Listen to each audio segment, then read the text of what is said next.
We want to begin by wishing Dr. Marc a mazel tov. He just became a grandfather this week for the first time. His daughter had a daughter, so we want to, on behalf of everybody here, all the guests, wish you a mazel tov. Yesterday, Rabbi Liebtag started his class. He married off his daughter yesterday morning and in the afternoon.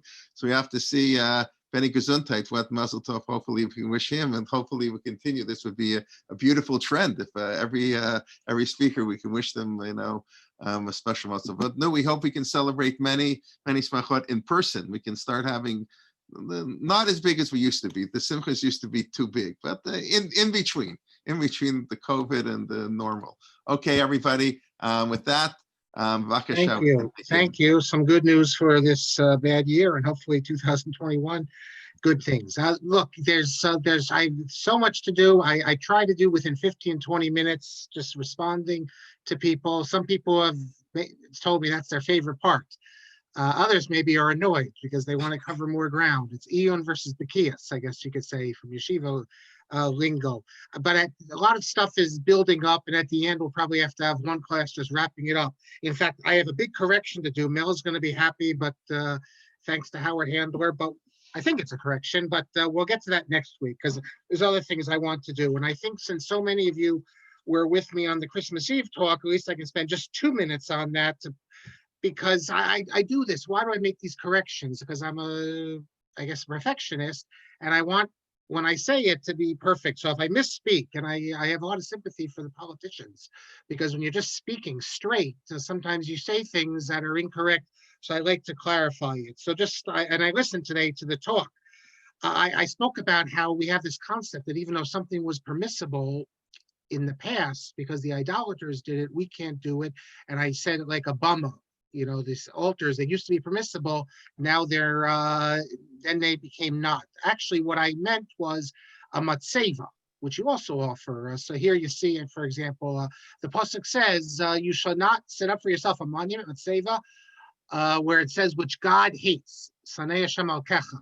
So Rashi is quoting the Gemara. What's a matzeva? It's a monument of one stone. But then the next Rashi, it says God commands you to make an altar of not just one stone, but a bunch of stones, because even though if you look in the Chumash, you see Yaakov set up matzeva, others in Tanakh, but once the idolaters started setting it up, as it says, it was dear to him in the days of the patriarch, but now he hates it, since these people, that is the idolaters, made it a statue for idolatry. So, and this concept, by the way, that things that were used to be okay are no longer, that's actually mentioned in the Pachad Yitzchak. He mentions, that's the Halacha Encyclopedia. He quotes someone who says that, do you know why we don't pray with our hands up in the air? He cites, for example, I think I have it here. Yes, look in Bereshis, in Chaf Beis, Perek Yudal Chaf Beis. What does it say? It says, Avram said to the king of Sodom, I have lifted up my hands unto the Lord. And also in Shemos, I found in Perek Tes, Pasuk Chav Tes, Moshe Rabbeinu says, here, look in Pasuk Chav Tes, Efroses Kapai El Hashem, I will spread forth my hands unto the Lord. So we don't do that anymore. We don't daven like this with our hands up in the air. And the explanation is given because the non-Jews do it. So that, okay, that's the first thing I wanted to do. One of you, in speaking about, I said that Jesus had some good things, because after all, he comes out of the Jewish environment, so he has some good things. And I couldn't remember the expression that was used. And what I meant to say was what he said, what's is good, he says, is not new, and what's new is not good. But it actually, I first found it, not said about Jesus, Hanoch Albeck, in his studies on the Mishnah, says as follows. For those of you who know Greek, or know German, I don't know if Howard's with us. He says about Isaac Halevi's book, he said, Hel Gutes und Neues. Nur ist das Gute nicht neu und das Neue nicht gut. So the book has good and new. What's good is not new, and what's new is not good. And this is how Rabbi Yaakov Weinberg says it in the Sri Diyesh, volume 4, page 228. He uses the same expression. Yesh min hachadash umin hatov, ela mashu chidesh eno tov. What he came up with, novel ideas, is not good. Umashu tov, and what's good, eno chidush, is not a chidush. It's not something new. But, in speaking of this, we speak about the golden rule. So I said the golden rule. It's not if you have the gold, you make the rules. It's Christians, do unto others. Now we have Hillel says, don't do to others what you don't want done to yourself. And Christians always say, well, that's good, but it's not as good as the golden rule. And there's so many drashos explaining why we have the idea what's hateful to you, don't do to others, not do it, not in the positive sense. And why the haftal l'recha kamocha is, the explanation is in the negative golden rule, but I just threw out that we also have in our sources the positive golden rule, do unto others. Incidentally, Confucius also has the negative golden rule. So we're not alone. But I threw out that we have a positive golden rule in our sources also. So someone challenged me. I like being challenged, but someone challenged me. Where do we see in our sources a positive golden rule? And I get the challenge because, like I said, you can go online, all the people who explain why Dafka, it's vital to have the negative golden rule, because the positive golden rule, how can you ever really, when it says, how can you really love someone as much as you love yourself? It's impossible. That's why they do the negative golden rule. What it really means is don't do to others. But I threw it out, and so let me tell you what I had in mind. So hold on. Here in Hilchos Avel, or Chabad writes it as Avel, in chapter 13, halacha 1, it's talking about how you have to visit the sick, comfort mourners, etc., etc. And look at the end of halacha 1, where he says, love your neighbor as yourself. This charge implies that whatever you would like other people to do for you, you should do for your comrade in Torah mitzvos. Kol advarim she'ata rotza she'asu osam lecha acherim asei ata osan lachicha b'Torah v'mitzvos. Here the Rambam quotes the principle, the positive golden rule. And obviously the Rambam is part of our tradition. So if you look in Hilchos Avel, chapter 14, verse 1, you see the Rambam. And so where does the Rambam get this? The Rambam usually, he doesn't make things up like this. Rav Herzog says he must have had a rabbinic source, which we don't have. Because the standard rabbinic sources, they have to recha kamocha, they give the negative golden rule. And that's where you get all the drushas about why the negative golden rule is better than the positive. But the Rambam quotes the have to recha kamocha, and he quotes the positive golden rule. So he must have had some sort of midrashic text that, for the one who challenged me, where do we have the positive golden rule? I can't show you in Chazal, but I show you the Rambam, and that's, in our tradition, that's basically just as good. Just for those who weren't with us Thursday night, Rabbi Yehuda Herzl Henkin, if you recall, we had a number of tshuvot by him at the beginning of our series. We're in class 31 now, but if you go back to classes 1 through 10, we dealt with him a lot. He passed away, and you can read about all sorts of interest, and a very interesting piece on Lair House. Look, he's been ill for the last few years, and he wasn't able to contribute. Next week, hopefully, I will read you something that he called my attention to and said I would like it, something he wrote.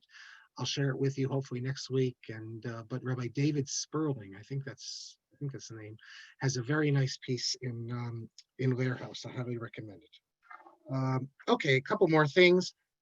Raphael in Israel, he heard the talk, or he watched the talk that I said Ram. We spoke Ram and Ramit, that the women use this title. They turned it into Ramit.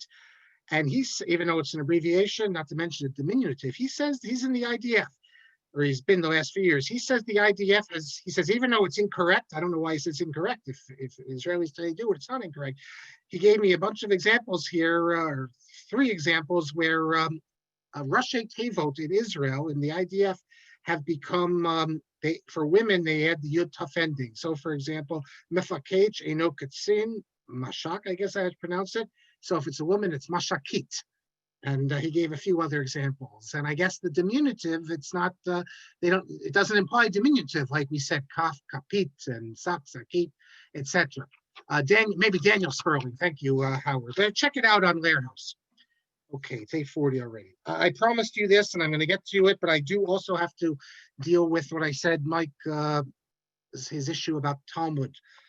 But let me just read this quickly. We have someone who lives in Israel, although I think he might call it the Zionist state, not Israel. And he's been listening to us for many, many years. And he he's not Satmar. It's the Satmar, they're the quasi-Zionists, the ones who listen to us. But I spoke, if you recall, about Rabbi Greenblatt and that he fought in Deir Yassin. And I mentioned that I asked him, did he see any killings? He said not. I mentioned that Begin denies that there was a massacre, but I'm assuming there was a massacre. I mean, that's the Israeli authority, the Jewish agency authorities acknowledged this, and I said, so that's the massacre. We can be up to that, but compare that, as he quoted me, one versus all the massacres from the other side. And obviously, it's not just Gush Etzion. There's many, and look, it continues to our day. There've been plenty of massacres. If you want to get yourself a square named after you in Ramallah or something, killing 1, 2, or 3 is not enough. You have to let off a bomb in Sparrow or something. You kill 10, then you'll get your name in lights and everything. So what he writes to me is that that's only one of the massacres. And he mentions a couple others, the village of Dawayima, in which there was, it seems, I have no reason to doubt it, that the number of people, innocents, were executed. He quotes a lot of cases of rape that happened in the 48 war. This is all documented by Benny Morris in his book, and terrible things done in the 1948 war. So all I would say is as follows. First of all, here's sound. First of all, war, as they say, is hell. And every war has had terrible things. What's the most just war you can imagine? The war of the Allies against the Nazis. And yet there were war crimes carried out by American soldiers, by British soldiers, by French soldiers, obviously by Soviet soldiers. I mean, the amount of rapes that went on with that. So I don't feel I need to defend blindly if the evidence is there, and Benny Morris in his book 1948 and others has documented. It wasn't just Deir Yassin, although that was the biggest. There was other things, and there was all sorts of rapes and things that were not proper. We don't need to defend that. That's wrong, and bad things happen in war. And I do believe that the other side, it's worse, but this doesn't undermined. I mean, the person who writes to us refers to in October 1948 the Zionist militia. I mean, we're dealing with an IDF already, but I don't. I mean, all this talk about bad things, that doesn't undermine the justice of the cause any more than the justice of the cause against the Nazis was undermined because that you had soldiers who did things that are improper. And you don't undermine Zionism by pointing out that you had soldiers who did the evil things and wrong things. You're going to have that in every war. That's my only response I can say to the person who wrote this about, I can have a list double, triple as long as what the Arabs did. So that's all I would say. And there's one more point. I think people forget it. The actions of terrorism carried out by the Irgun and Lehi, these were terrorism. In some cases, they were terrorism against innocents, not against soldiers or anything.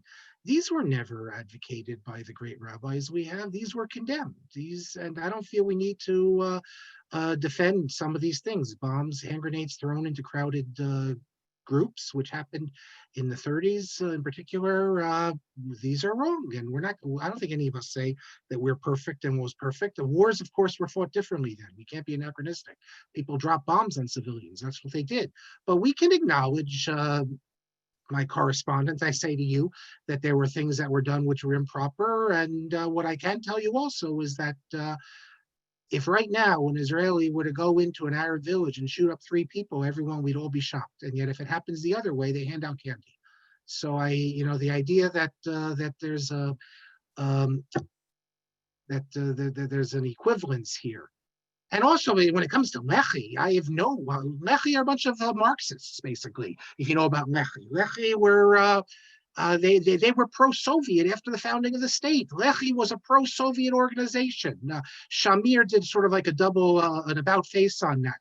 But these are people with many of these people in Lehi, including in Irgun, don't have Torah values. The Lehi was pro-Soviet, and so they're not our heroes. So we can acknowledge there were some bad things there. But this doesn't, by any means, create an equivalence. And I don't want to play the game of citing all the terrible things that, because like I said, you can cite terrible things that American soldiers did and French soldiers did against the Nazis. What does that show you? It shows you that people are human and they do bad things. That's all I would say. And I encourage everyone to read Benny Morris's book. Benny Morris is a leftist who became a right winger. He even believes that in 48 and even later, there should have been complete separation of citizens because it would have led to peace in the end, so expulsion. But he's an honest historian, and some of the stuff he writes about is very difficult to read. But okay, I'm going to leave for next week something Nat sent me and some other stuff about Trump. I just want to end with one more thing before we begin, because I promised. Oh, and I do have to say, I apologize to, we're speaking about doctorates. I apologize to Rabbi Soloveitchik. Here's his doctoral dissertation. Unlike the others, I said, I think it was like 80 pages. Lo and behold, it's not. It's 110 pages. So a little bit bigger, but again, not the size of a doctoral dissertation that today you'd expect in America or in Germany for that matter. Here it is. Here's the, if you go to the Wikipedia page of Rabbi Soloveitchik, you can find what I discovered in East Berlin, before it was West Berlin, from Rabbi Soloveitchik's time. So and the last thing I want to speak about, and then we'll go right into it, is that and this really continues with what we did last class, because we're going to get to Rav Yaakov Koppel Schwartz. For those who want to see the great Rav Yaakov Koppel Schwartz, here he is again. I showed you the picture of him speaking before the Satmar group from the 21st of Kislev, which was 3 weeks ago or something like that. And no one had masks, and someone said, well, Satmar all has immunity, but apparently not everyone, because the Rebbe in Williamsburg, they have 2 Rebbes, he got COVID this week. So what can I tell you? But we spoke about a couple strange stories in the Gemara, and I gave my theory that this maybe was not intended for everyone to see, that this is like an internal book from rabbis to other rabbis, so they can criticize other rabbis in a way that is really not for our ears to hear. And that explains why some of these unusual passages. So I was challenged by Mike. What do you the Talmud it's supposed to be for everyone? I'm making it seem like it's only for elites. So let me just say a few words about this. Well, first of all, when various Gedolim were asked about translating the Talmud, many of them opposed it, and many of them in particular, when it came to the Aggadot, said not to, because the masses are not supposed to see this. Now, they were referring in particular to passages that dealt with anthropomorphism, God wearing tefillin, that sort of thing. But I think it's the same idea, that the masses would not be able to understand these Aggadot, and therefore it's not for them. So this isn't really my chiddush, the idea. I just extend it a little to other areas. But what do I mean when I say the Talmud is obviously everyone started with Talmud. In fact, you can see sources that tell you, we'll see the Rambam in it, the Gemara, others, that you have to teach your children the oral law. You have to teach them Gemara. That's not what we're dealing with. Obviously, you have to teach, everyone has to be taught Gemara. The question is, what happens to the people who don't continue in the Gemara, and then their Gemara education remains what it was? Well, in Europe, it would be when you're 12 years old, because that's basically when you finish later and went to work. Obviously, everyone has to be given the opportunity to learn Gemara, because that's really how you enter into intellectual Judaism, the whole tradition. But historically, that was only for the elites. What we have in modern times is a popularization of Talmud study, which we never had before. It didn't start with Art Scroll. Don't forget, Rabbi Steinsaltz's translation had the Haskama of Moshe Feinstein. And not only that, let me share with you something that people don't even realize. This popularization began in the 19th century. Even, you had the translation of Pinner of the Talmud, with the Chasam Sofer first gave an approbation for. Here you see a book, Hamadrich, which appears in the early part of the 20th century. This is basically a copy of Gemara, and you can see it here. This is what the pages look like. You have the Gemara, and it's basically it's like Steinsaltz. So you might say, well, so who says this is significant? Look who gave the approbations for this? Well, first of all, it begins the first page of Ritzel Chanan Spector of Kovno, and then some Sephardic rabbis, and then you continue. It took a while. They were, where is it? I have it here. There are other Haskamot. If you go to Otzar Chachma, you see the Haskamot of all these rabbis printed, because there was a second edition. And among them, you have here Rav Moliver, Rav Shimshon Raphael Hirsch. You see down here Rav Israel Hildesheimer. So you did have popularization of the Talmud, and you had people who believed that we should encourage the masses to learn and make it easier for them, although these masses are not even like our masses, because at least they can read Hebrew. However, there also was a different tradition. Let's not forget what the Rambam says. The Rambam says in the introduction of the Mishnah Torah, where is it here? Here. What does he say? He says that when you study that, he wrote this book, the Mishnah Torah, a person should first study the written law and then study this text, the Mishnah Torah, and comprehend the entire law from it without having to study any other text. So the Rambam tells you that for the typical person, you won't need to study anything other than the Mishnah Torah and Torah itself, Chumash. You don't need to learn Gemara. So who needs to learn Gemara? Obviously, the Rambam acknowledges that as the Talmidei Chachamim, the big people, need to learn because they need to paskin shaylos. But the Rambam's already telling you that the average person is not going to need to learn Gemara. Now, how this stems with what we're going to see in the Rambam himself in a second, we'll see. Furthermore, we know that the Seder HaDerech tells you that before Meir Abulafi in Spain, who started writing commentaries, they only studied the Rif. When I say only, the average people, the Talmidei Chachamim only studied the Rif. Only the super people would study otherwise. So we see this as a tradition. And now I want to read you something from Ravad Yosef. It appears in his response, Yechavadas, volume 6, number 52. It's actually summarized by his grandson. You can just Google this, Shir Daf Yomi, Ravad Yosef. And here's the question. If someone learns every day a Daf Yomi Shir, does he fulfill his obligation of learning Torah every day? And he begins by citing the Gemara, which we'll see from the Rambam in a minute, that everyone should split their day into three, which is Mikra, Mishnah, and Talmud. And the Rambam, I'll show you the Rambam inside in a second. But then he goes on to say that the Achronim dealt with this. And he quotes the Shach.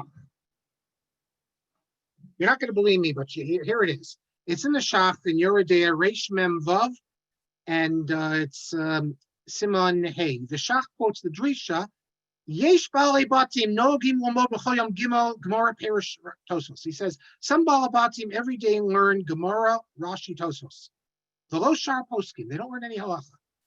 And then he goes on, they bring a proof for this, that if you learn halacha every day, you'll be Olam Haba. But then he goes on, Li Niresh Yesh Lomod Sifrei Poskim, Dina Atar Kamo Harif, Mordechai V'Rosh. The Zeo Shorish Vikar, what Torah is saying. He says that I think you have to learn the halachas. Halachas farim. The Einam Yotzim Klal B'Limud Gemara Perish Tosos. He says you don't fulfill the mitzvah of learning Torah if you just learn Gemara. Rashi and Tosafos says there's no practical halachic thing there. And therefore, Ravad Yosef concludes, if you're able to, you should learn every day Daf Yomi and also Shir and Halacha. But if you only have time for one Shir, Alav Lahadif Shir B'Halacha, you should learn Halacha. But if you only can learn one, you should do Halacha. Now it's obvious why this won't work. Because halacha for most people is dry, and Daf Yomi has become a whole social experience, and it gives strength to orthodoxy. But Chacham Avad Yosef says he doesn't like it. He thinks that if you can only learn one shir, it should be halacha, because that's not for you to learn Gemara if you only have one. You should learn halacha if you have time for both. But obviously, like I said, it doesn't work. And Daf Yomi is able to inspire people and give them something which halacha couldn't. And in the Lithuanian yeshiva world, they would not follow Rav Vadya's approach. They obviously believe everyone who can should learn Gemara. What I just want to conclude with, though, well, let me show you the Gemara so that you see what I'm talking about here. It's an amazing Rambam here. He says as follows. Here's the Rambam. I have it here for you.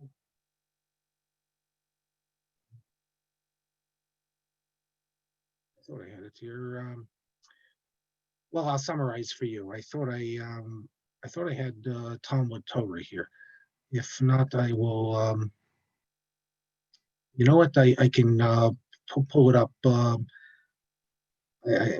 I'll pull up Hilchos Talmud Torah for you because I think you want to see this inside because it's pretty amazing what the Rambam says. Let's see. A second. It's in the Rambam's.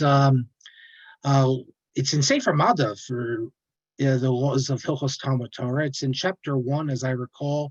It's halacha 11. Here it is. Oh, actually, I put you can't see now. So hold on. Let me get you up here. So here, the Rambam says, a person, this is from the Gemara, Kiddushin, you have to divide your study time into 3. 1/3 should be the written law, 1/3 the oral law, and 1/3 conceptualizing. So svaras, things like that. And the Rambam says in Halacha 12, how is this expressed? If you're a worker, 3 hours a day in work and 9 hours a day in Torah study. Many people have commented that today we'd be happy if people who are workers spent 9 hours working and 3 hours learning. But he says 3, so you're supposed to spend 3 hours reading the written law, 3 the oral law, and 3 as far as etc. And then later, when you're advanced, you can really just focus on Gemara itself. You don't even need to spend time really on the written Torah, just occasionally. The point is, though, that this is for people who are already advanced. What I was speaking about was people who never made it for whatever reason. So you're dealing with a 55-year-old and you only have time to learn an hour a day. What should you do? I think in the yeshiva world, you should learn Gemara. And that's the American approach. But others have a different approach. And I'll end with an example of this. Here I have a little booklet here. This is a booklet. It's an attack here, published by Satmar Types, all against art scroll popularization. And there's an article, and also in the journal Or Yisrael, if you look in volume 50. There's an article there by Rabbi Mordechai Leib Gorelik. He's Rabbi Gorelik of YU Sun. And he goes off into how the whole idea of that the masses are not supposed to learn. He says in the earlier years, there was a chevra for Rif, chevra Mishnayos, chevra in Yaakov, Chayadim, and that's what they should do. And even he says, Daf Yomi, the Chavetz Chaim only agreed with it because of the Maskilim and the reformers, and it was just so that the people would get a sense that Talmud is so important, but not really that they should. Rabbi Chaim Rappaport has a very long response to this idea, this elitist idea that Talmud is only for the elites.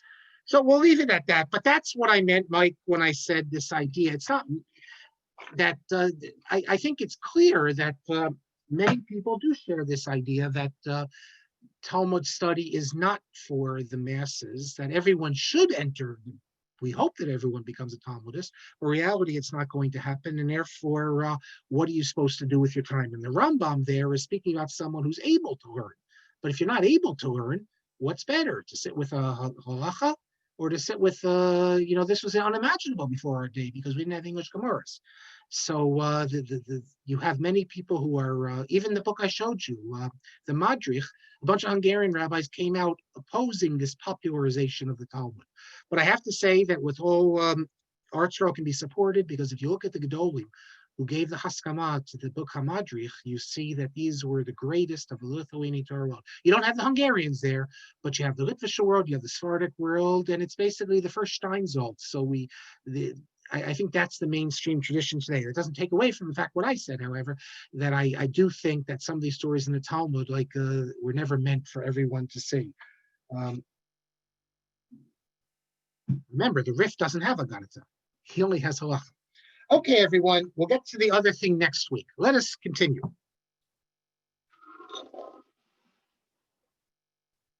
Let me move my books over here.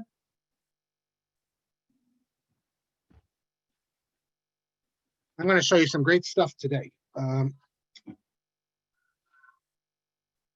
Incidentally, I don't know if any of you know this book, Shemos Kodesh V'chol. This is a work of the Rambam. At least we think it's the Rambam. And Rabbi Ratzabi has a commentary on it. He deals with the names of God and the Psukim, and he thinks that Beit El is a holy name. I wasn't able, I was looking, and I could not find any explicit heter to erase God's name. This goes back to last week when it's written in transliteration. that is a Hebrew name in English characters. I'm thinking maybe you could say Bethel, you don't have in mind God's name. You have in mind the synagogue. So I guess maybe that's a heter.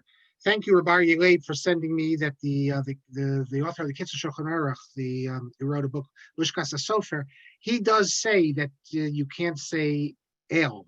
He can't write it. And he quotes Rav Zilberstein. So unless you come up with a heter that Beit El doesn't refer to God, it just refers to the place, I think it's a problem. But we'll leave that. We're in the middle of now Rabbi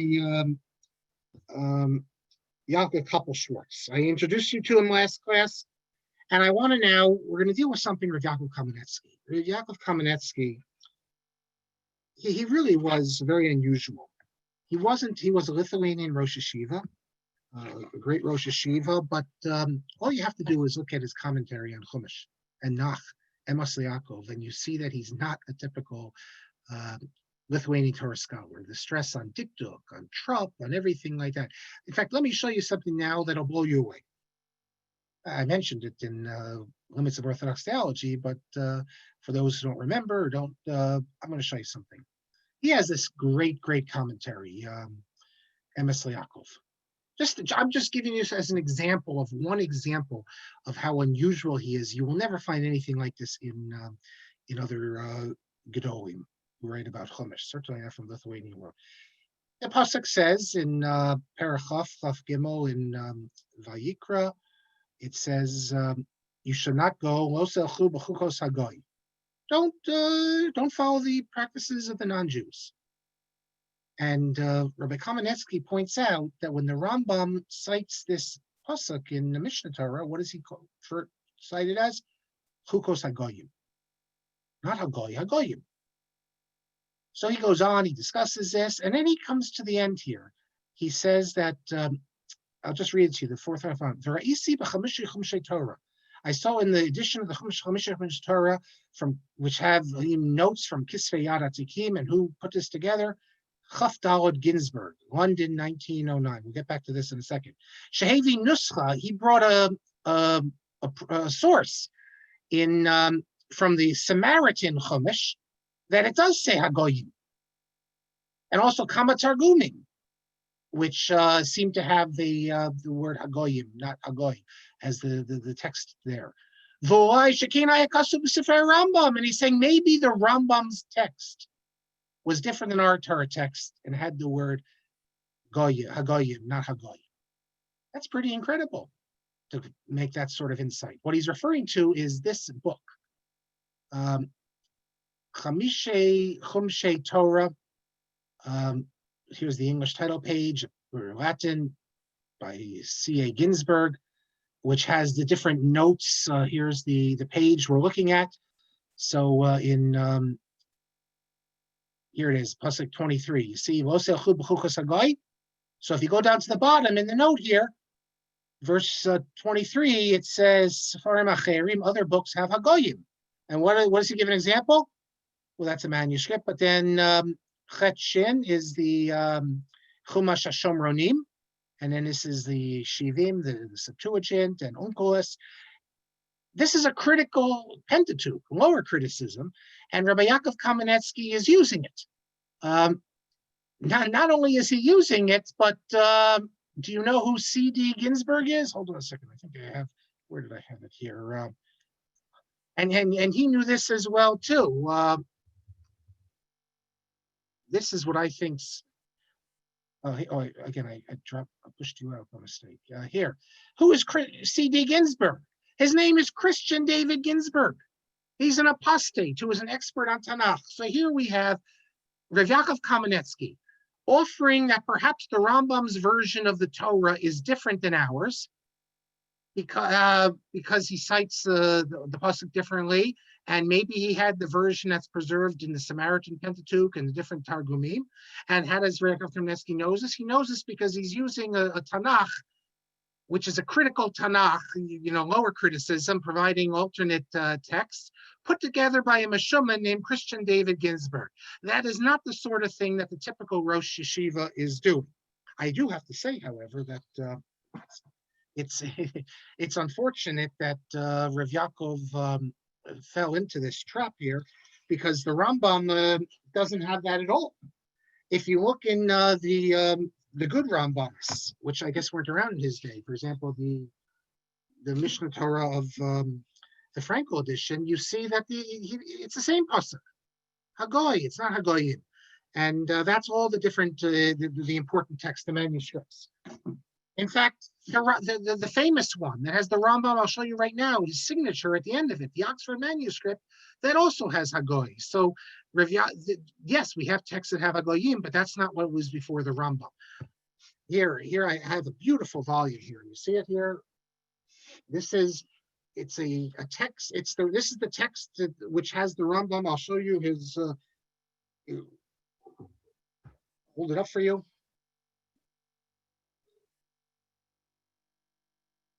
Oops. Right, you can see it, right? Ugam Mesifrei Ani Moshe B'Rimaimon. That's the Rambam's handwriting. And this is a reproduction of that Sefer Mada and Sefer Ava of the manuscript. The Rambam didn't write the manuscript, but he says it was copied from his own manuscript. And we have more signatures of the Rambam, but that's the famous one. Okay. So why do I mention this about Yaakov Kaminetsky? Because Yaakov Kaminetsky says an amazing thing, which Rabbi Yaakov Shorty is going to deal with. We have a pasuk in Devarim. Get back to our, where are we here?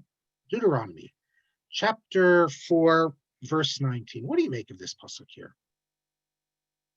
God says, unless thou lift up thine eyes unto heaven, and when you see the sun and the moon and the stars, even all the host of heaven, you be drawn away and worship them and serve them, which the Lord thy God has allotted unto all the peoples under the whole heaven. And he's going to say, you can't do that. But what do you mean? God has allotted unto all the people that they should worship them? That means they're allowed to do this? What does it mean God gave it to them?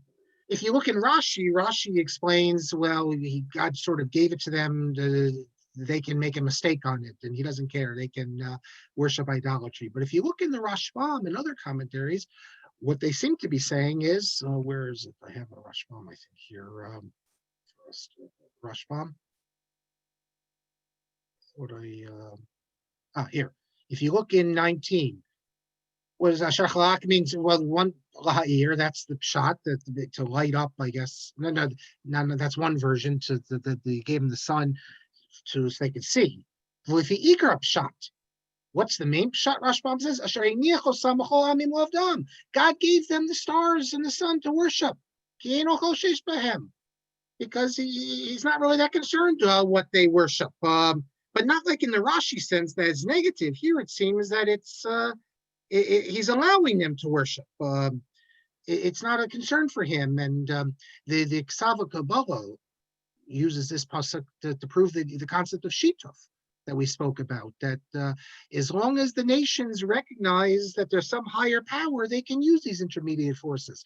That's how the Ksava Kabbalah justifies the idea of shituf that we spoke about, that non-Jews are allowed to. The pasuk is almost explicit on it. Rashbam's almost explicit on it in what he's saying. So what does Yaakov Kaminetsky say? If you look at his Emes Yaakov on Parshas V'eschana, and on this pasuk, he says as follows. He thinks that there is a fundamental dispute about Avodah Zarah, foreign worship. That according to the Rambam, it's all nonsense, idolatry. But according to Ein Ba Mama Shikar, the idols, you worship the stars, all that, they have no value. And when you worship them, you're also wasting your time. But he says the Ramban holds that God has put into the structure of the world that every nation has like a god of, not a god, a God with a small g. I don't know what you call it, a force, a power. Mashpia, he calls it, and that has koach mesuyam, that has powers that could affect and benefit its nation. That is, every nation worships certain gods, and those gods have authority and can benefit them, as long as it doesn't refer to Israel. So but it's forbidden. The Isser of Avodah Zarah is that the nations are forbidden to worship these forces, rather because their power comes from God. So the nations have to worship God, and then the powers will be given to these idols. But he says, but if nevertheless they don't worship God, but they worship these powers, these, if you worship, let's say, Zeus, you're not supposed to. You're supposed to worship gods, and then it'll go through Zeus. But if you do worship Zeus, it'll help you. And he says, this is the meaning of the pasuk. That God, Hashem and then he quotes a pasuk in Shoftim, where as a proof for this, here's the pasuk he quotes. Where is it? Your Shoftim. This is a pasuk in chapter 11 where Yiftach, Ammon is making war against them. So Yiftach sends to them, don't make war with us. Look what happened to all the other nations. And he's telling the story. And in pasuk Chaf Daled, he says, wilt thou not possess, in other words, he's saying, keep to yourself, you don't have to worry about going to war against us. Wilt thou not possess that which Chemosh, thy God, giveth thee to possess? In other words, keep what you have, whatever your God gave you.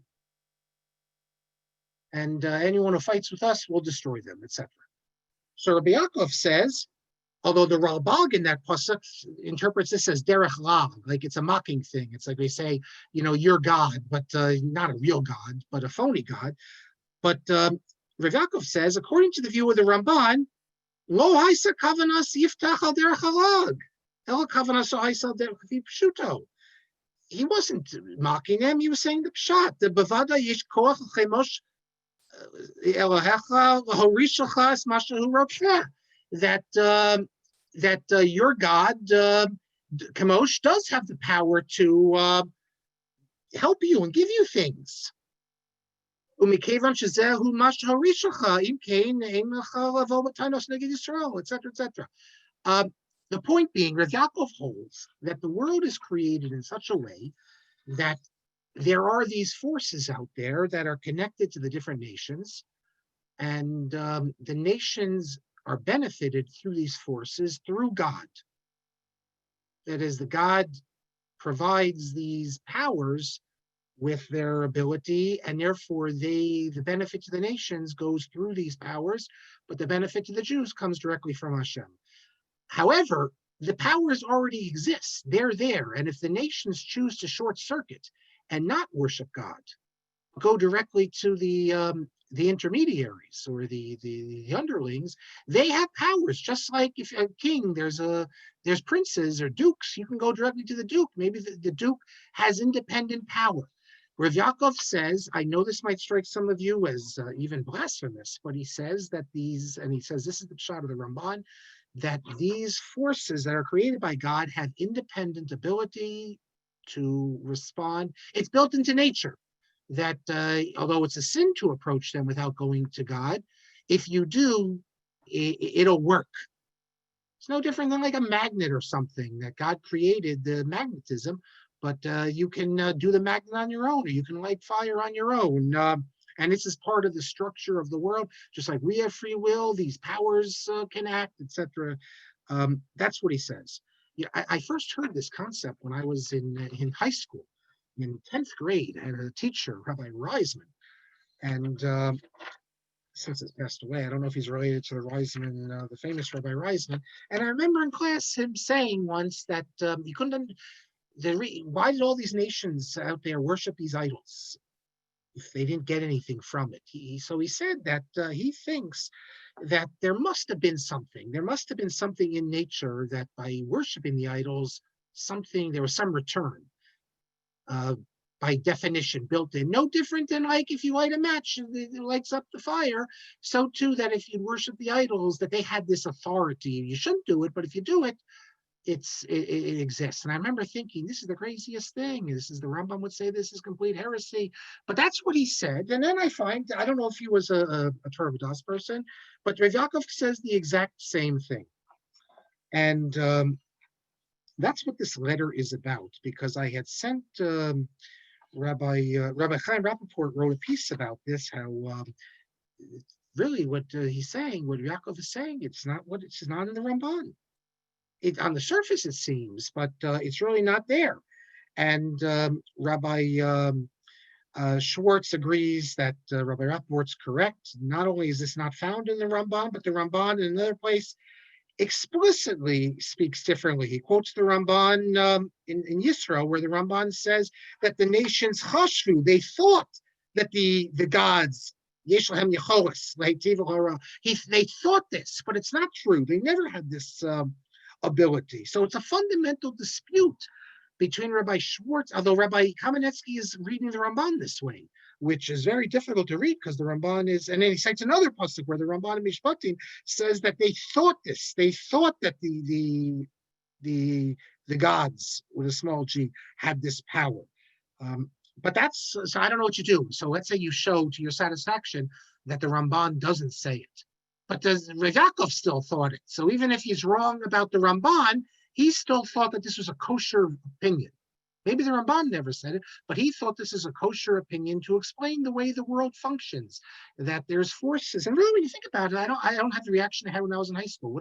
If you believe in demons, let's say, the people who believe in demons or astrology, they believe that these were created, these things or demons, let's say, were created, but then they have powers. You have all these traditions about angels rebelling. Fine, the Rambam sees this as superstitions, but you have it in sources. It doesn't take away from God, from monotheism. It doesn't take, because God is still the ultimate authority. But just like humans can go around and kill people, they have free will and they are created. So too, God created forces that if people choose to go to them, they're sinning, but the forces have power. Just like you can go to an evil person and hire him to go kill someone. So Rav Yaakov believes the Ramban, I don't know what Rav Yaakov personally believes, he believes the Ramban held that not just in this world is there free will that goes against God, that even in the upper worlds, you have this. And Rabbi Schwartz thinks absolutely not. But the very interesting position of Rav Yaakov Kaminetsky. There's been a lot written on the Ramban, his view of the scapegoat and what he has some passages there that it comes very close to like a sort of alternate powers. This has been written about someone recently wrote an article on this and on the other powers in the Ramban. It's very Kabbalistic. It's if you're not into that, it strikes you as dualistic almost idolatrous even. But you have to understand it's a different perspective of the universe than we're usually taught. In other words, when you send out the scapegoat, what are you sending it for? Where are you sending it? The idea, you have these ideas that there's some sort of other like power in the desert sort of thing. But I don't need to get into that. I'm going to skip number 117 in the Sefer. That just deals with an issue I asked him about. I was wrong. I misinterpreted something that the Chassam Sofer said, so he corrected me, and the Ramchal. But I want to get to now number 118, which is on page 245. And this is Rabbi Rappaport. We're back to Rabbi Rappaport now. And I need to give an introduction here. The title of this is, what does the words rakachot v'tabachot, referring to secular knowledge, mean? What's he talking about? Well, the Rambam wrote a letter to the scholars of southern France. The scholars of southern France, my page up here, were basically sympathetic to the Rambam, to the study of philosophy, most of them, but not all of them. And they didn't have, some like the Meiri were more than others. We spoke about the Rabbeinu Yonah, although he studied under an unusual person who was really the great opponent of the Rambam. But they were not, many of them were not totally on board with, even if they were sympathetic to philosophy, to everything the Rambam stood for. And he wrote a series of letters. He responds, he explained certain problematic elements in the Mishnah Torah that they had asked him about. And he wrote a very long letter to the scholars. And the premier scholar was Jonathan of Lunel.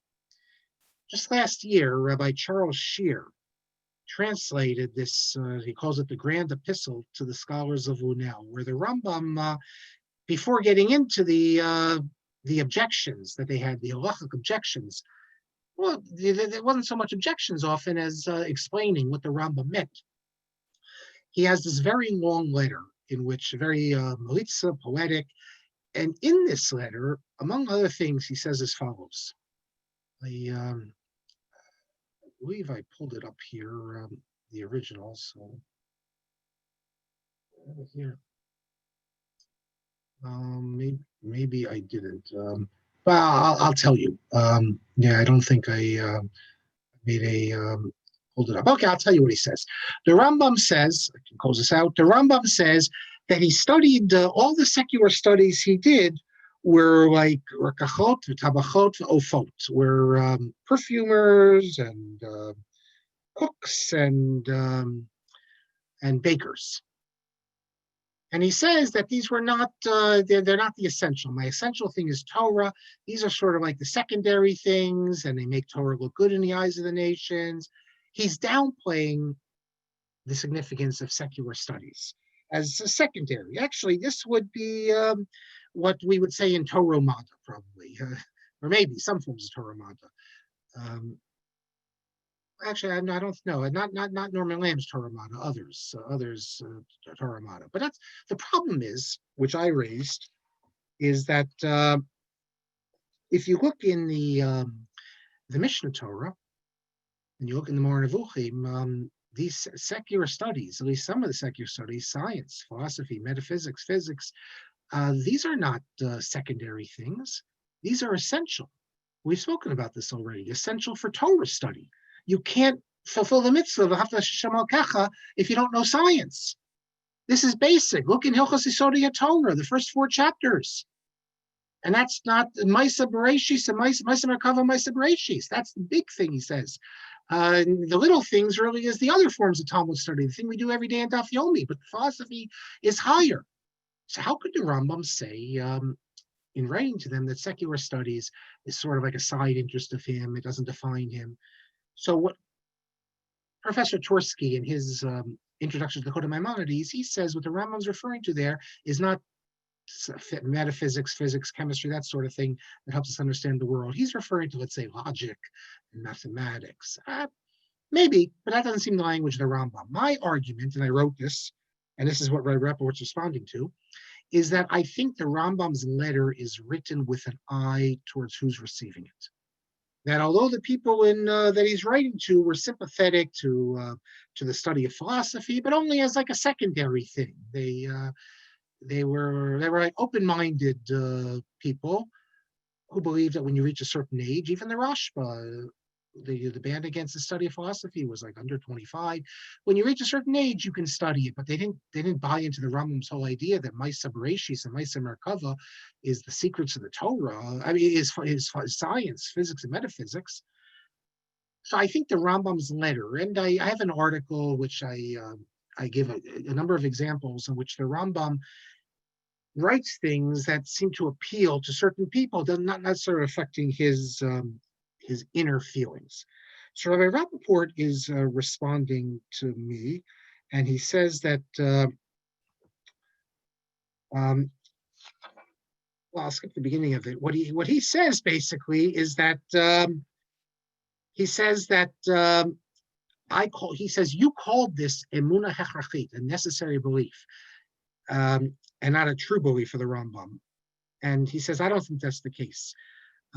He says, what I think is the case is that the Rambam is writing Lefi Das HaSholim, in accordance to the opinion of the people who he's writing to. And as the point is, though, I said that exact same thing. I don't know where Rabbi Rapport got this. I sent him an essay of mine to read. What I did is I have a whole article, I could send it to anyone, where I speak about the idea of necessary beliefs in the Rambam. The Rambam says that there's a concept of necessary beliefs versus true beliefs. A necessary belief is what you want people to believe, even if it's not true, but it has certain value, religious value, political value. The Rambam thinks the Torah itself has necessary beliefs. The Rambam says that the Torah speaks of God being angry. And he says it's important for the masses to believe that God really gets angry, even though God doesn't have emotions. But that's the intellectuals understand when it says God gets angry, it doesn't mean it in a literal sense. But the masses, the Rambam says, before they are supposed to take it literally. Later, if they can, they'll be able to expand themselves and understand that it's not really literal. But God responds in a way that you would think he has anger, because humans would respond that way if they had anger. They destroy a city or something like that. And the Rambam's, there's a whole type of analysis, the Rambam, that focuses on necessary beliefs, because the Rambam sometimes writes things and elsewhere writes things differently. So why was he writing it one way? And in some of his letters, he says things that he says differently in the Moreh Nevuchim. And the Rambam hints in a number of places that what he says is the necessary belief. That is, it's not his true belief. It's not the belief for the intellectuals. It's the belief for the masses. And the Rambam tells us that the masses are not supposed to be led into the true beliefs. He tells us explicitly in the Moreh Nevuchim that there are certain things that the masses can't be given the truth. So that by definition, that means that they're being given something which is what we call a necessary truth. That it's necessary for them to believe it, but it's not really the truth. And in discussing this concept in the Rambam, I gave other examples where the Rambam expresses himself in a way that doesn't really reflect his true view. I'm not calling it a necessary belief, because the necessary belief is a belief that people, let's say the masses, are really supposed to believe until they're able to move beyond that. He wasn't writing to the scholars of France and saying that they're supposed to believe this. He wasn't trying to indoctrinate them. Like in other places, he'll try to indoctrinate the masses in certain ideas because he feels without this, they won't be able to stay on the proper path. I think rabbis today do the same thing. Rabbis will speak very differently from the pulpit than they will in private groups. There are certain things you don't want to say publicly, because Rav Kook himself says, that you shouldn't say something publicly, even if you know it's true, if it will negatively affect the faith of someone. That someone is not sophisticated, they can't understand about evolution, Torah. He says, don't speak about it. So for that person, you give them a certain truth. In Buddhism, this is called necessary means. That is, the simple people, you need to teach them a certain way that they can appreciate. The intellectuals, you do it in a different way. This parallel, that's the exact parallel with what I'm saying the Rambam's doing, necessary means. We teach our children differently than we teach adults. So what I was saying is that when he wrote to the scholars of France, because they're not philosophically inclined the way he is, he writes a certain way. In another article I post, I think it was, I point out Rav Kook. Rav Kook is right. He has this letter where he writes to the leaders of the Agudas Yisrael to try to explain why he supports, let's say, the settlement of the irreligious. And we all know Rav Kook's opinion. Rav Kook's opinion is that the irreligious have much to gain, have to benefit us, and that they provide the physicality and we're the spirituality, but they're also vital for the creation of the rebuilding of this new land, et cetera, and that they are going to teach the religious about strength, because we, the religious, have forgotten what it means to have strong bodies. And we only have the spirituality, but the irreligious have the physicality. So we're going to give them spirituality, they're going to give them physicality. There's a whole dialectic. It's basic to Rav Kook. What does he do when he writes to the rabbis of the Agudas Yisrael? He says we need to encourage these irreligious because they're the ones who can build the roads.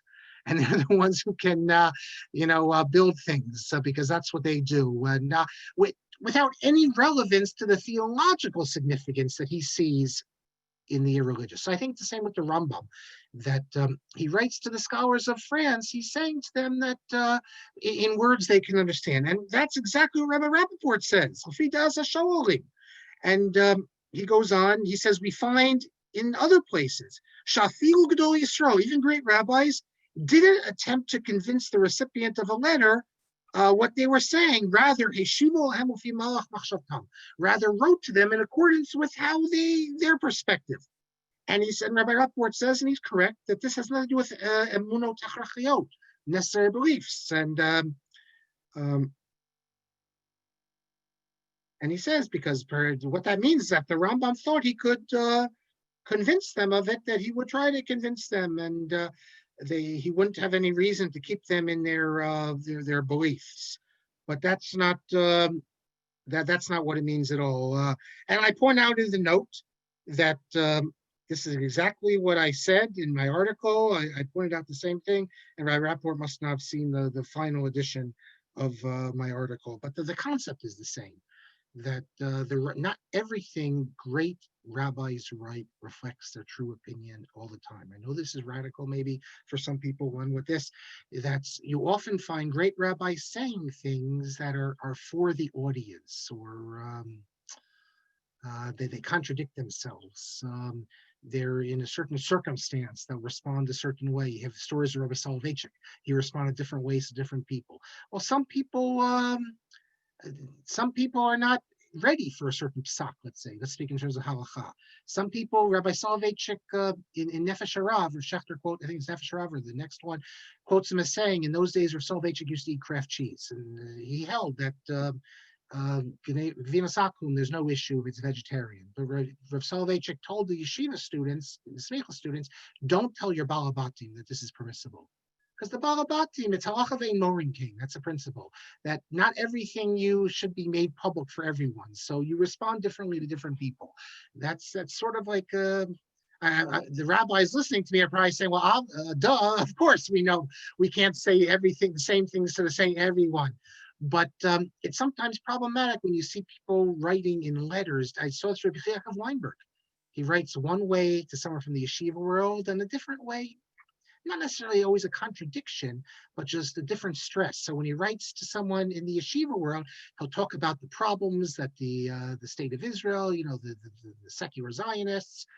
But and if he just had that, you think he's an agudist. But then you see him write into a Mizrahi person about how the state of Israel is the greatest gift given to us from God. Is it a contradiction? No. But when he's writing to one person, so where does his heart really lay? Maybe it's the agudist, or maybe with the Mizrahi. That's what I write about in the book. But you see this with the Rambam also. Kafach says it, Rav Shelat says it. Anyone who studied the Rambam knows that you have different stresses and sometimes even perhaps contradictions. So with this, we'll end. What we're going to pick up next class, we're going to go to the Balatanya. Wait till you see what the Balatanya says, totally in opposition to what the Hasidim, at least many Hasidim, hold today. Then we'll get into what I thought we might get to the very troubling passage with the Torah. And if we get to it next class, we'll get into a little bit about Batei Din, appeals courts. We have our lawyers here. You're often told in yeshiva that this whole conception of appeals courts and the Israel Batei Din system is taken from secular, because Torah doesn't know about appeals courts. And so we'll hear what was going on in Prague and what's. Let me get the questions now. Time really flies. Let me see. We have a nice big crowd tonight, over 60. Thank you all for coming. iPad says, the pre-war army may not have been perfect, but it was not an army of a state till after independence. An underground organization. Most of the fighting Arab sides were former armors, often trained by the British. Yeah, but in May already of 48, you have the IDF. As along with, I have to say, with irregulars, because it took a while to get Lehi and the Irgun joined into it.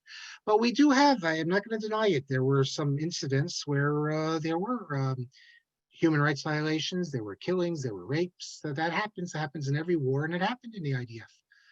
It happened in 1948, much more. I don't know of any cases like this where in 67 or the other wars.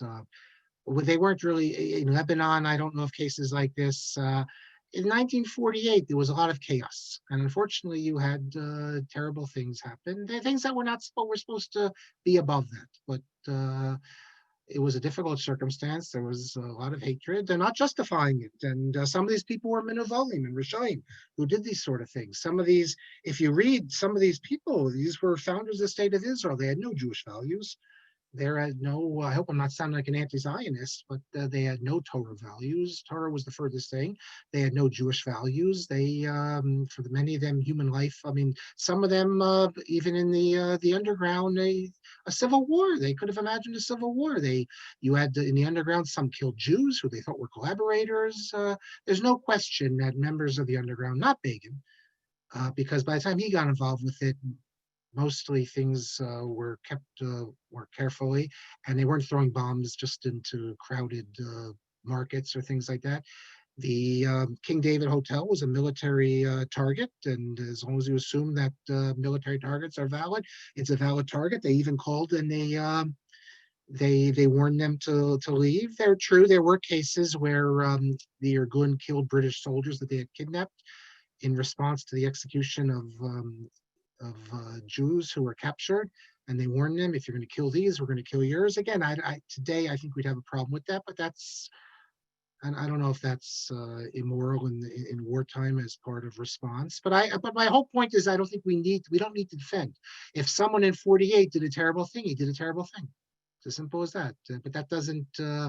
We've never advocated this, and we don't glorify this, and we don't think this is a great thing. We don't build monuments for people who do things like this, and we don't cheer when we see this. In fact, we're embarrassed if we'd find out something like that happened. And so all the talk about this and that, that doesn't, a terrible thing that this person did, that person did, it doesn't destroy it doesn't really uproot the Zionist idea. One thing has nothing to do with the other. And really, if Israel wanted to act bad, they could have killed them all. They could have uprooted them all. And so these are sort of exceptions. That's my feeling. Shmuel, Irgun, Lehi, Stern Gang. Actually, Stern Gang, they don't like the word Stern Gang. Stern Group.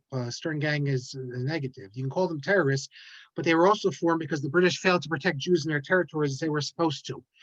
That's really the Haganah. The Irgun and Lehi. Lehi is a Stern Gang. They were about getting rid of the British.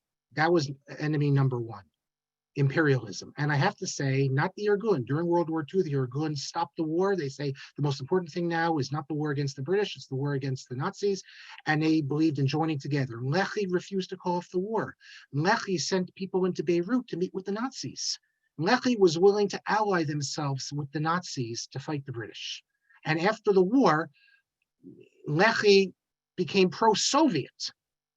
Not pro-American, pro-Soviet, because they thought that the Soviets would, now there were people like Ula Cohen who didn't have this perspective, but Eldad and Yellen, these were all in the Soviet camp. So I shed no, I have none, there's no soft spot in me for Lehi. Irgun is different though. Irgun, they fought with dignity and honor, and I believe, and that was, but it was, the British were the imperialists, and that's really what it was. It wasn't, it was to force the British out. Now, did it force them out?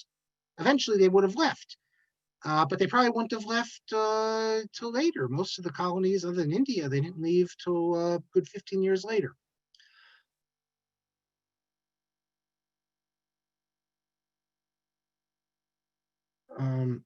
Susanna says that even when speaking about young Israel, I guess it's New Rochelle, if you have antibodies, everyone must wear a mask. Well, we're going to have to wear masks, because until we assume that, until everyone has had a chance to get the vaccine, we have to wear masks, because we have to protect them. But for these people who are going to say, I'm not going to wear a mask because I don't believe it, if everyone has had a chance to get it, we don't have to go around with masks because some idiot decides they don't want to get vaccinated. If that's the case, I don't have to then be inconvenienced my whole life. Michael says, not only did the British not protect Jews, they often actively work with Arabs to target Jews. That is true. They did not protect the Jews. And that was in the Haganah focused on that. The Irgun and the Lehi really didn't protect the Jews as much as they did the reprisal attacks when Jews were attacked. And but that was the mainstream was the Haganah. That was their job. Then you have the Palmach, of course. Palmach, incidentally, also had a lot of leftists in it, the Mapam groups. But the job of the Irgun and the Lehi was to drive the British imperialists off the land of Israel. Sefer and Yaakov popularized the God in particular for the masses. Yes, Chaim's correct. But those won't be our masses. These are at least masses who can read Hebrew, who can understand it. iPad says if the Yishuv had lost, make no mistake, both Syria and Egypt would have gained territory, but there would not have been a new Arab Muslim state in Jordan. No, of course not. There wasn't a conception of a Palestinian national identity then. It would have been, they were living from 1948 to 1967. It was part of Jordan. So they would have probably split it up. I mean, Jordan would have taken a lot. Yeah, there wasn't, I agree with that.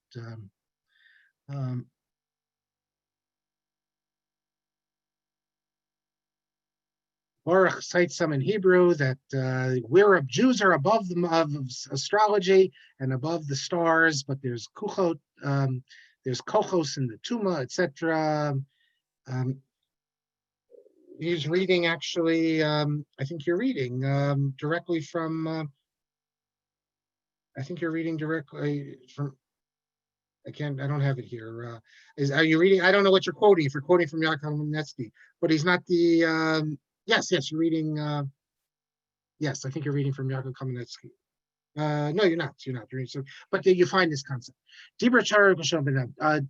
Dov says, can we then justify hagiographies because they're perhaps necessary beliefs, at least according to those authors? That's in my book on the censorship. That's what I was accused of doing, and I believe so. I believe that for certain communities, don't we do this with our children? When you tell your children stories, do you tell them all the facts? And my father always gave the example that, in elementary school or high school, we tell them that the Civil War was fought to free the slaves. Then when you get more advanced, you realize that it was much more complicated than that Lincoln was not an abolitionist. So yes, when we tell our children, don't tell them all the facts. We don't tell them all the details. So in certain communities, if the leaders of those communities believe that the individuals should be kept ignorant and should be kept at the level of children, unsophisticated, it doesn't bother me.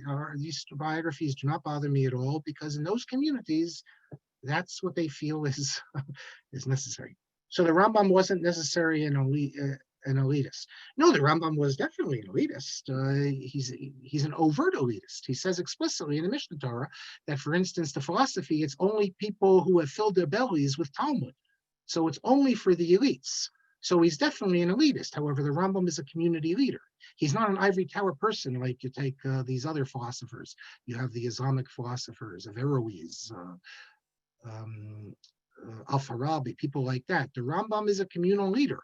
So the Rambam has to be on two levels. He has to be for the people, but he's also writing for the elites. And as I said, he's overt. He says it explicitly that certain things are only for the elites. And so then how do you write only for the elites? Because if you're writing it, anyone can read it, especially since he wrote the Moreh Nevuchim in Arabic. So he says in the introduction to the Moreh Nevuchim, he's going to contradict himself. He's going to write like in a code. He's going to contradict himself so that only the elites will be able to see what he's saying. The masses, it'll go right over their heads. They won't even notice the contradiction. So that's how the Rambam came up with his approach. Baruch says not everyone can handle being told the Lubavitcher Rebbe is Mashiach. So the Rebbe's Chassidim don't always reveal it. I don't think that's a parallel, Baruch. I think the ones who don't reveal it, it's because they think that people will stop donating money to them because they won't realize that their local Chabad house is messianic. But I have to say that I am certain that the Chabad houses I know that I'm in my town and others are not. So I know some people are cynical, but not all Chabad believe that. Does anyone have a link to Rav Henkin's Levaya on YouTube? I don't know. I didn't see it. I would like to see it. Mel says the PLO was established a few years before '67. Yeah, the PLO was established.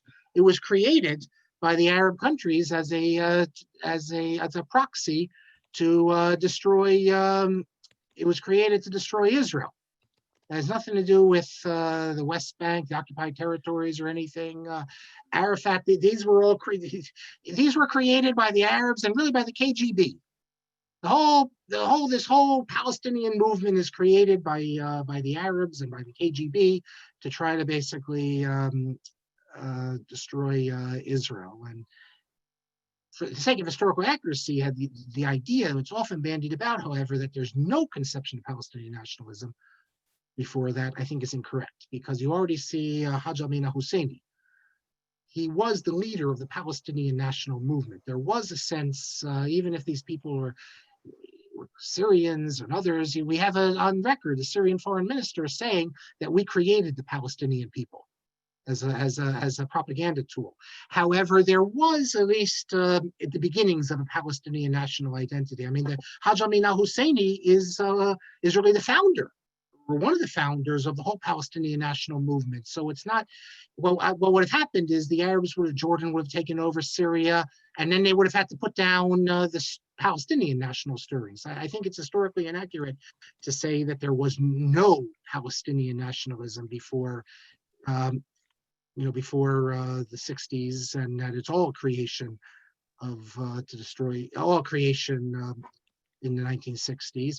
But and I'll just add, if you don't know, Hajj Amin Husseini, of course, he spent the war years in Berlin, and Hitler, maybe the only non-German that the plan was revealed. For the plan of the final solution, it was revealed, and we have a complete protocol of this.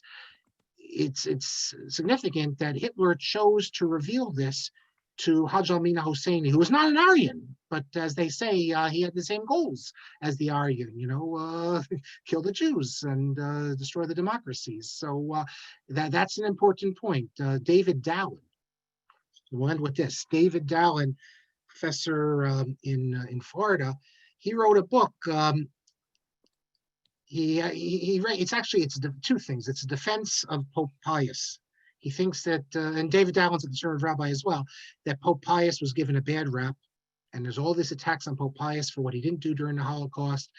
His argument is he did more than people think, and that it wasn't that he's evil, maybe he's incompetent, but he says all these attacks against Pope Pius, we forget the true villain, the real villain, and that is none other than Hajj Amin al-Husseini, who really was an ally of the Nazis. When you think about it, the founding father of the Palestinian national movement was an allied with the Nazis.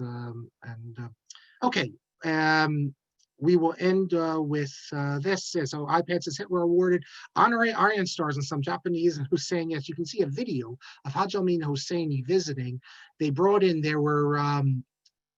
you had Bosnian, the officers were Serbian, but Bosnian, they raised a Panzer division of Bosnian SS troops. So you had Bosnians, the Muslims, they were bringing them in from all over the Muslim world to fight on the side of Hitler. This is sort of like the unknown story. But I thank you all for coming tonight. God willing, we will meet again